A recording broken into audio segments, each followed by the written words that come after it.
تو میں عرض کر رہا تھا کہ نبی کریم صلی اللہ تعالی علیہ وسلم، قرآن ہمارے آقا کا زندہ معجزہ ہے۔ کوئی بھی بندہ دنیا میں، آج الہاد کا مسئلہ بڑا، ملحدین جو خدا کا بھی انکار کر رہے ہیں، اگر کوئی بندہ آپ سے سوال کرے کہ آپ کے نبی کا کوئی معجزہ ہم دیکھنا چاہتے ہیں، آپ کے نبی کی نبوت رسالت کی دلیل کیا، تو آپ بلا خوف و تردید فوراً اللہ کا قرآن اسے پیش کریں۔ اور صرف اسے نہیں پیش کرنا، آپ خود بھی پڑھنا ہے۔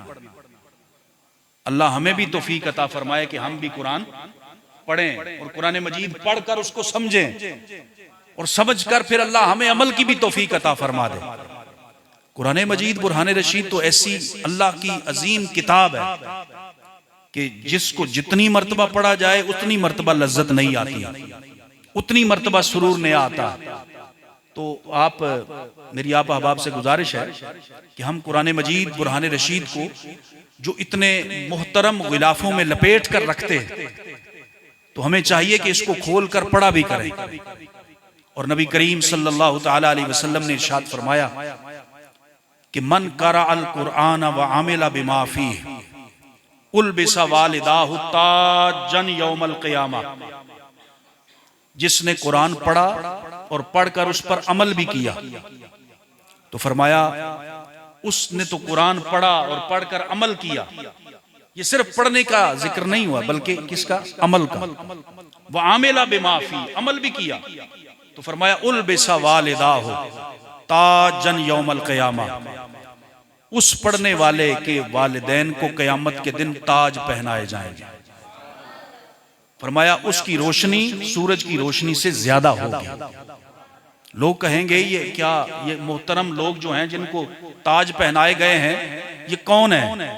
تو جواب دیا جائے گا یہ اس کے والدین ہیں جن والدین نے دنیا میں اپنی اولادوں کو قرآن پڑھایا تھا۔ گویا کہ دستار بندی ہوگی والدین کی قیامت کے دن، اور اللہ رب العالمین انہیں وہ اجر عظیم عطا فرمائے گا۔ تو نبی کریم صلی اللہ تعالی علیہ وسلم نے فرمایا جس نے قرآن کا ایک حرف پڑھا، ایک لفظ نہیں، لفظ حروف کا مجموعہ ہوتا ہے، ایک حرف قرآن پڑھا تو اللہ تعالیٰ ایک حرف کے بدلے 10 نیکیاں عطا فرماتا ہے، اور 10 درجے بلند ہوتے ہیں، 10 گناہ معاف ہوتے ہیں۔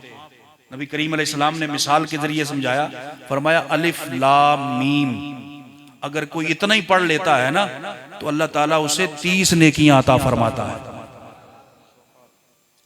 یہ رمضان شریف قریب آ رہا ہے، اللہ تعالیٰ ہمیں زیادہ سے زیادہ قرآن مجید پڑھنے کی توفیق عطا فرمائے۔ اپنے اوقات کو رمضان المبارک میں اس طرح مصروف رکھیں کہ زیادہ سے زیادہ اللہ کا قرآن پڑھیں۔ اور نبی کریم علیہ السلام نے ارشاد فرمایا قرآن اور رمضان قیامت کے دن یہ دونوں بندے کی شفاعت کریں گے، اور شفاعت کر کے اس کو جنت میں لے جائیں گے۔ اللہ تعالیٰ جن بچوں نے قرآن مجید پڑھا اور جو پڑھ رہے ہیں اور جو پڑھیں گے قیامت تک، یا اللہ ان کو دارین کی برکات عطا فرما، اور جو اس کے لیے ممد و معاونین ہیں یا اللہ ان کے مال جان میں برکتیں عطا فرما۔ وآخر دعوانا الحمدللہ رب العالمین۔